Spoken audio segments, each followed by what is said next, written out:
बांग्लादेश में हिंदुओं पर हो रहे हमले के बाद दोनों देशों के बीच तनातनी है। इस बीच दोनों देशों के बीच हुए समझौते के तहत भारत बांग्लादेश सीमा से कुल मिलाकर 70 से 80 डिब्बे के एक मालगाड़ी को भारत की तरफ से बांग्लादेश भेजा गया है। इस मालगाड़ी द्वारा कोई सामान नहीं भेजा गया, बल्कि भारत सरकार की तरफ से बांग्लादेश सरकार को तोहफे के रूप में मालगाड़ी भेज की गई है, जो कि बांग्लादेश की सरकार अपने देश में सामानों को एक जगह से दूसरी जगह लाने ले जाने का काम करेगी।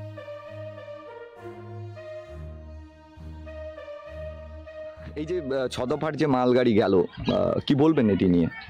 এটা খুবই একটা ভালো দিক। দুই দেশের সম্পর্কের দিকে যদি এরকমভাবে আমাদের সম্পর্ক এক থাকে, আমাদের পোর্ট এরিয়ায় যে মানুষগুলো ব্যবসায়ীর সঙ্গে যুক্ত আছে, এটা হচ্ছে আমাদের উপরে এফেক্ট পড়বে যদি এরকম সম্পর্ক খারাপ হয়। তো এবার যেটা দেখছি যে মালগাড়ি যাচ্ছে, তার মানে নিশ্চয়ই আমাদের দেশের সঙ্গে দেশের সম্পর্ক ভালো হওয়ার একটা সম্ভাবনা রয়েছে। যেহেতু কোনোদিনই বন্ধ হয়নি, বাণিজ্যিক সূত্রে যেহেতু সম্পর্ক রয়েছে, তো আশা রাখি আমাদের ভবিষ্যতে এখানে যে আমাদের গেদে চেকপোস্ট বলেন, বেনাপোল বলেন, আরও বিভিন্ন যে 39টা পোর্ট আছে ভারত বাংলাদেশে, সবগুলো যদি যাতায়াত হয়, তো পোর্ট এরিয়ায় মানুষের অনেকটাই অর্থনৈতিক ডেভেলপমেন্ট হবে।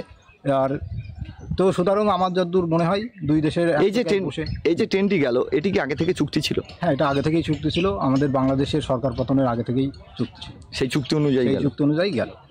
এরপরেও কি আরও যাওয়ার সম্ভাবনা? হ্যাঁ, মনে হচ্ছে এখনও যাবে, যেহেতু 1000টা যাওয়ার কথা, এই 6 নম্বর যাচ্ছে। একবারে হয়তো 70 কি 80টা করে যায় মালগাড়ি আর কি, যে বগিগুলো। নতুন করে কি কোনো পণ্য পাঠানো হচ্ছে ভারতের থেকে? হ্যাঁ, যাই, এখনও বন্ধ হয়নি, কোনোদিনই বন্ধ হয়নি। নতুন করে কি কোনো চুক্তি হচ্ছে? নতুন করে এটা মনে হয় আপাতত বন্ধ রাখার সিদ্ধান্ত নিচ্ছে ভারত সরকার। আপনার নাম? আমার নাম অলোক বিশ্বাস, স্থানীয় বাসিন্দা। আমি এখানকার স্থানীয়।